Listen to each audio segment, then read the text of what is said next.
Raġel ta' 53 sena minn Naxxar li ismu ma jistax jixxandar fuq ordni tal-qorti ġie mixli li għeddet li joqtol lil martu wara li allegatament skopra li kienet qed iżżomm somma kbira ta' flus id-dar minn wara daru. Il-prosekuzzjoni mmexxija mill-Ispettur Xeruna Buħaġar spjegat li ftit tal-jiem qabel l-allegata vittma fetħet rapport mal-Pulizija dwar vjolenza domestika kontra żewġa. Wara li allegatament fetħet il-bib tad-dar wara li kienet ġejja mix-xogħol u qalilha jekk ma tagħtihx l-40,000 euro li bdiet iżżomm f'sejf fid-dar kien se joqtolha. Ġie spjegat ukoll li ftit wara l-imputat ħarab minn fuq il-post u allegatament ċempel lil kunjatu u qallu li qed jistenna li jisma' xi ħaġa kbira. L-akkużat wieġeb mhux ħati għall-akkużi miġjuba kontrih. Id-difiża talbet għall-ħelsi mill-arrest li ma talba ġiet milquha mill-qorti preżeduta mill-Maġistrat Anne-Marie Take fuq diversi kundizzjonijiet. Ewlenin fosthom li ma jersaqx u ma jikkomunika bl-ebda mod mal-allegat vittma u l-membri tal-familja tagħha.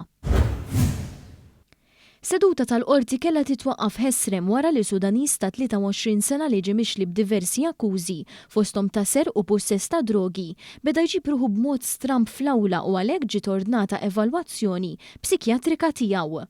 Il-prosekuzzjoni spjegat li l-imputat ġie arrestat wara li allegatament seraq 30 euro minn karozza parkjata fil-Marsa, beda jxejjer sikina fil-pubbliku u kellu fil-possess tiegħu ammont ta' kannabis.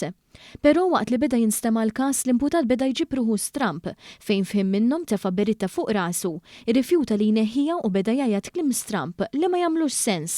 Il-qorti osservat li l-akkużat ma kienx kapaċi jifhem l-akkużi li qed jiġi mixli bihom u għalhekk issospendit il-proċeduri sakemm ir-raġel jiġi eżaminat minn psikjatra maħtur mill-qorti.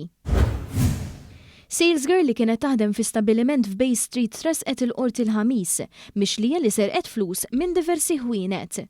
Kristina Amenta ta' 34 sena minn Sqallija li ilha 6 snin tgħix u taħdem f'Malta ġiet irrappurtata mill-imallem tagħha stess wara li beda jinnota diskrepanzi fil-flus tal-ħwienet tal-kumpanija. Il-prosekuzzjoni mmexxija mill-Ispettur Eman Heyman spjegat li l-imallem għamel kamras tas-sigurtà wara li beda jissuspetta li xi ħadd qed jisraq il-flus. Ġie spjegat ukoll li allegatament insterqu aktar minn 1,000 euro fl-aħħar ta' Diċembru, filwaqt li 665 euro insterqu l-għada. Fil-fatt intqal li l-imallem miffaċċja lill-imputata u iċċaħdet dawn l-akkużi. Ftit wara l-każ ġie rrappurtat lill-Pulizija però Amenta ma setax tinstab mill-ewwel. Madankollu l-erba' ntlemħet fi stabbiliment ta' Paċeville u ftit wara ġiet arrestata. L-akkużata wiġbet mhux ħatja għall-akkużi miġjuba kontrija. Id-difiża talbet għall-ħelsi mill-arrest li ma talba ġiet milquha mill-qorti, ippreseduta mill-Maġistrat Anne-Marie Take b'diversi kundizzjonijiet.